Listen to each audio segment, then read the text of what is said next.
Welcome to the Schools of Excellence podcast, a place for insightful conversations about building sustainable schools of excellence. Join me each week as we explore the importance of leading with your values, creating impact, and leaving a lasting legacy. My goal on the show is to provide you with clarity, elevate your mindset, and equip you with practical strategies and inspiration. I'm Cayla Rush, a proud mother of four, a former New Yorker, now savoring sunny Florida vibes. With a professional journey spanning 18 years across all levels of school leadership, I bring nuanced insight that delve into the intricate details of running a center, as well as the broader visionary aspects of leadership. Thank you for joining me for this conversation. Let's build a legacy of excellence together. My conversation today is with Cayla Rush, who is a member of our legacy group. We talk about what it takes to build self-trust. Our conversation today took a lot of different turns, and the focus and the theme really of the whole conversation was, how do we build self-trust? How do we sustain it? What are the challenges of really learning how to build our own endurance and our own high level of mental acuity? And I really enjoyed my conversation with Cayla, and I hope you do too. I'm Cayla Rush. I am the owner of Precious Angels Learning Center in Sioux Falls, South Dakota. I have been owner for almost 11 years this year.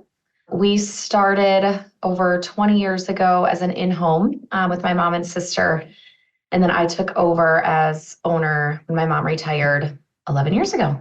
So walk us back to the time when you first heard our company or kind of started to engage with Schools of Excellence, and what that experience was like, and what ultimately got you excited to join. Mm-hmm.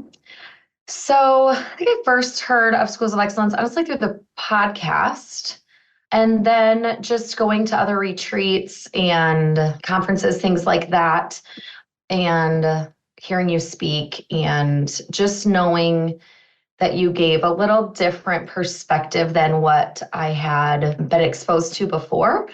And what made me really want to join was just how real you were, that you'd been there, you have walked in our shoes. And so I remember kind of inquiring and having that first call with you. And I just loved how real it was. And also just that you don't take everybody, like based on our answers to our questions, and you have a philosophy and you have what you're looking for. I loved that because not everyone is like that. Yeah. Because I think the biggest thing also is really understanding that when I created the company of Schools of Excellence, where this company isn't for everyone, it's also understanding that I model that of what I want you to do in your centers, that you are not for everyone. Yeah. Your school is not for every kind of teacher. Your school is not for every kind of parent or for every kind of child. And so living the values through the through line is such a critical part of just building legacy businesses. Yes. So when you first joined Schools of Excellence, you were working through a lot of different things all at once. So I'd love to hear what were some of your quick wins, some of the things that you started implementing, and then we could talk about where you are today. But first, take us back, back then. Where I was, from what I remember, from what I was, overwhelmed, completely taking on way too much. And so what I took away right away was the foundations and the pillars, honestly, was like gratitude, the one-on-ones, really being true to who we are. Like you just said, learning that just like Schools of Excellence isn't for everyone, like Precious Angels is not for everyone, and that's okay. And truly being able to live to our values and expectations, nope, that's not what we stand for. I had to start small. I think right away I was like, whoa, all these things, great. And even just knowing that you were there, Michelina was also there to nope, you slow down, almost don't take all this information and think you're going to do all of it. Yeah. And I think what really hit home for me too, and throughout the process, is when you're there are times you're going to move up the pyramid, and there's going to be times that you need to go back to survival. It's all in seasons, where I think I was in that mindset of, nope, once you reach the top of the pyramid, you need to stay there because you've reached there. But no, life doesn't work like that. Business doesn't work like that. And that it's okay to go back to survival, and just go back to survival and rewatch those videos and live in that. And it works. Let's talk about self-trust because one of the distinct memories I have of you when you and I first connected is you had this desire to really want to trust your decision making and trust your experience and trust your knowledge and trust your training. But it was this constant pendulum where you would like trust yourself and then you would talk yourself out of it. You would trust yourself and then you talk yourself out of it. And so I'd love if you could just share a little bit about some of that inner dialogue during that season. And then I want to talk through how you have become the unstoppable person that you are now with the self-trust that I describe you as. You are this unshakable force. Like it doesn't matter how much the ground is moving around you. You're like, I got this. I got it. And it is Yeah. so hardcore and it is so beautiful to witness. But let's go back to where it once was. Tell us about that story. Yes. So truly having like schools of excellence during the COVID, I mean, my self-trust definitely was shaken through all of that. How so? Walk us through that. I think because, I mean, prior to that, I knew I could make a decision and I felt good. Like I did have the self-trust. Um, Through that, and I didn't realize in the period until honestly, like a lot of our conversations, just with I couldn't make I mean, so many decisions that need to be made were not mine to make, but I was having to make different decisions, whether I agreed with them or not, for the business to keep it alive, to stay open. And we were fortunate enough at the time to stay open. Looking back, I think we have our own challenges with actually staying open, and just what that mentally did to our entire childcare force here in our community and just things like that. But at the very beginning working with you, I remember you like constantly, I even have a tattoo of it now, like you would say pause and sit in the discomfort. In that I still like can hear you saying that to me in moments when I need it. And that, I mean, there was kind of a series there for what, like everything was like pause, like breathe, like, and that's really, really, really what helped me through that. And then now as I'm growing through the self-trust, I think just all the challenges that you've given me, and seeing that process and cheering us on, challenging, having the group, the support of other owners who in some way, shape, or form have either done it before or haven't quite or similar. And we can compare stories and just, okay, what did you learn or what did you not learn or just things like that. But the challenges and the cheering and even knowing you personally meet us where we are at also. And like, challenge us in a way that's personal and isn't just like, hey, okay, everybody, like everyone in this group, we're all doing the same thing. You did still find a way to personalize it. And to me, that is huge because that I truly look at you as a coach, not just a group, like an owner's group or a director's group, that you really are there to coach me. And that has a lasting effect and has truly helped my self-trust. And I just like the psychology of things, how the brain works. I love that you incorporate so much of that because it is so true. And because we're boots on the ground in the fog, we don't always see that. And so to hear you be like, nope, this is normal. You're like, oh, okay, good. Like I am still normal. Let's talk about the personalization piece a little bit because I find it's a big misconception often when we're in groups or when we're in community because there's such a beautiful part of community, which I love. And I think everyone needs community in their life. And then at the same time, there is so much personalization and nuance that is needed when you're being coached because the advice that I give you for the exact same problem, I will give someone else completely different advice based on their capacity, their season of life, their financials, their business model, their team, their support network, their location of their business. Like there's so many angles. So I'd love for you to speak to like, only what, you want to share, just like, what were some of the personalization or questions that you came with and you're like, okay, now I know what to do next here. just thinking back to the very, very beginning, like now I've established some of those relationships. So like I feel Sure. comfortable bringing anything to the table, but even right away, you create that environment where you're like, okay, I'm here, ask me anything. And you gave that opportunity to everyone. Like you sat in that pause and you sat in the silence to allow for people to talk. And then even just witnessing other people's questions and your answers, I just knew like, you're not giving just a box answer that you truly, and you ask more questions. Like also what has been huge for me and really has, I don't know, made an impact is that you ask more questions. You don't just answer the question for us. You ask us questions. So we really come up with it on our own. Yes. But Yes. you have coached us through that, and that has longer effects. Well, that's what builds the self-trust. Yes. Because And the when you, skills, just any yeah, other skills. Absolutely. yeah. Mm-hmm. So the quality of questions and the reason why I took the time to ask more of those questions is because my goal of our interaction is not for you to have the dopamine hit of, okay, I got the answer that I wanted, now I'm going to go solve the problem. The goal of each interaction is to build more self-trust, is to build that ability for you to be able to ask the questions on your own, for you to be able to create that pause. And that requires restraint on my part, because it's so much easier for me to just to tell you the answer. Yeah. But then I'm not honoring my commitment in our relationship. Mm-hmm. And the more that I can model that, the more I hope that the owners will do that with their staff and create that pause. And because that's how we create generational excellence inside of our organizations. Mm-hmm. So I'd love to tell us a little bit about your story of building your leadership team. You know, you've gone through all these different phases. Would love to hear just what your journey was like and what it looks like today. Mm-hmm.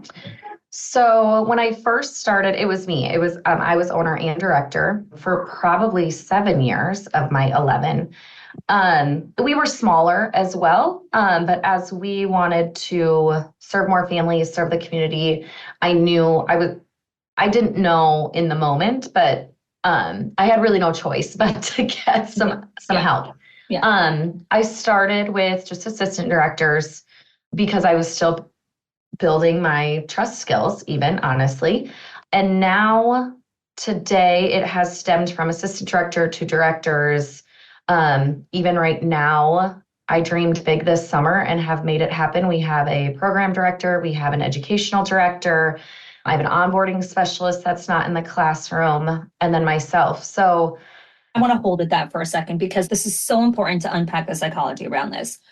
When you first started, you were a solo team. And I think it's important to understand that a lot of the people that are solo teams are not because they cannot afford to hire.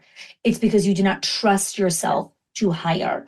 So yes. talk to us about how you have built capacity to hold a leadership team, because a leadership team is not just about task rabbits who now do all your little stuff. It requires you to become a different leader so you can hire and trust and delegate. So we need to talk about this because this is not spoken about enough. So talk to us about it. Yes. So early on, I mean, now it was probably a couple of years ago when I went to, you had invited me to the legacy training when I wasn't part of the legacy group, and we were speaking about leading leaders. And when you called them Olympians, that we were coaching the Olympians and they in turn are then coaching the teachers. Yeah. And that was a mind shift for me because prior to that, I thought I had to be the leader and then help the teachers, in turn help the families, in turn help the kids. Like that it all was my job. But to then be like, oh, I get to coach Olympians and then they can have that empowerment and build that trust then with the teachers. And it gives me so much more capacity and room to extend the vision and to dream big and to actually move forward instead of just staying where we were. And I've certainly learned along the way, like people who I thought would be great or what I wanted. And then it was like, nope, that's not at all what I wanted or what the center needed. How did you know that? That's again a self-trust piece. How did you know? Nope, that's not what I wanted. Mm-hmm. Walk us through that. The first director I had on paper, and in theory, because I tend to be very empathetic and like, oh, sure, like that doesn't work. Like, great, we will adjust to Yeah. everything we're doing to make that Yeah. work for you. Yeah. And so going in, I was like, I need somebody who's like, nope, that's like not how it is. And I got that and I hired that. And about 6 months in, because it took about that amount of time, just seeing the culture shift. And even I knew at that point, like there needs to be a bridge where there is that firm accountability on certain aspects. And in some aspects, it's not all like, no, policy says this and like, see you later. There has to be compassion in there. And so that one, honestly, like to me was beautiful because I also coached her out. I didn't have to let her go. We didn't have this awkward falling out even with families. It really was the coaching of asking her questions, what she really wanted, what the center was, what she could do, like couldn't do, what she was willing to challenge herself to. And it was just coached to honestly be like, no, I agree, like this isn't the right fit. And then talking with you and just knowing the program of like, okay, now sit in that, because it's not easy to discover that and then also have a director leave. But I sat in that for a while before I looked at what I wanted to hire for next time, knowing, okay, what I thought was the extreme. Nope, we need to scale back. Let's unpack those things here, because this is so beautiful. This is such a beautiful chapter in your leadership journey, right? Where you have this personality of being empathetic and loving and heart-based and centered and intuitive. And you were realizing like, oh, 1 second, people are taking advantage. Maybe I need someone who's a little bit stronger. And so you went to the pendulum on the other side and you're like, all right, I got this person. She's going to like strap everyone together. And then the culture started to take a shift to like, 1 second, this is actually not what I desire. That's where we have to sit in the pause and the grief, because what can come up is shame, is doubt, is beating ourselves up of like, how could I have done something so stupid? I should have known better, all the should haves. And moving through that discomfort and then coming back again and saying, and now here's what I'm going to do differently. And here's what I'm going to do next time. Like that is this arc of what leadership truly is about, where you didn't let yourself get beat up by that, but you actually emboldened yourself to, and now this is what I know I really need. Certainly with the support of other people who had even just had to transition through different directors was helpful. Conversations, even just like some of the videos in the portal, things like that, like where it is important to me to stay true to my values. And I had to sit in it. I mean, in the moment when I kind of realized like, oh dear, this is not the direction I want it to go, I certainly sat there for a little while. And I know when you get quiet, you're sitting in all of that. And I think just a beautiful part of having this kind of relationship where I know you and I get to know, just how you respond to things and what goes on. I know when you go quiet and I'm not hearing from you, it's a signal that you're in distress, that you're working through something. And so that's where you and I can be honest, and I could ping you and say, I know you're going through something. If you want to talk about it, I'm here. If you want the space to do whatever you need on your own, take your time. I'll just keep checking in. I'd love if you can share just what that does for you in your leadership and how that helps who you are as an owner and as a leader in your school. Yes. So I think sometimes I don't even realize I get quiet. So the first time you did that, I was like, oh my gosh, I was able to like be where like, oh my gosh, I am being quiet. Thank you. Like, and just how much that meant to me, because you do know me, and not a lot of, just because it's not Tuesday or whatever day, like is our coaching call, it's like, oh, you're quiet. Like I'm going to check on you. And that's what builds my trust, B, our relationship, and what makes you so great at what you do, because you genuinely care about everyone in the industry and your clients. And what it has done for me is even, I think the third time you did it, I laughed out loud. I was like, oh, she's got me. And there are times I still struggle like to ask for the help because I don't even necessarily know what I need help with. Yeah. And so what's beautiful is when you're like, hey, you're quiet, talk to me. And then like you just give us that space to literally talk where you help, you can pick out, okay, even the root cause. Like there are so many times, even still today, like with my team, I'm like, but what's the root cause? Like all of this stuff is surface. Like, what is the root cause? Like we're just solving minor problems here. To me, it's those small, and they're not small, but they seem small to people that Because you it's only coach like on. 5 minutes. Like you'll 100%. ping me 2 minutes, I'll respond, and it's a 5 to 7 minute Yeah. exchange. So it Hmm. feels small, but the ripple effect of that is huge. Absolutely. Hmm. Hmm. I'd love to talk a little bit about when we look at the value of community and coming to events and building relationships. I think a lot of people are either super excited about events and they want to like take all the information that they can, build all these, connections or whatever it is. Some people are afraid to go to events because they don't want to be exposed. They just want to stay in the back and hide. So everyone's got their own kind of reasons for coming to events and stuff. And so you've been to, a fair share of schools of excellence events, both our big ones and our private retreats. I would love to hear how these events have impacted your quality of life, your culture, your retention, because it has all of these little impacts that are sometimes hard to measure. Only when you look back, you could be like, okay, yes, this is where the impact has been. Yes. I would say I sat in the middle of like being super excited, like, yes, I want to learn, and like very intimidated by some people in the room. Like just be like knowing Yeah. just, but what I've loved about maybe not at first, but looking back is you seated people at the table on purpose with certain people. And at first it was kind of intimidating, especially like sitting down, you're like, oh, like I've seen this person or heard this person on a podcast with you, or I am not to that level.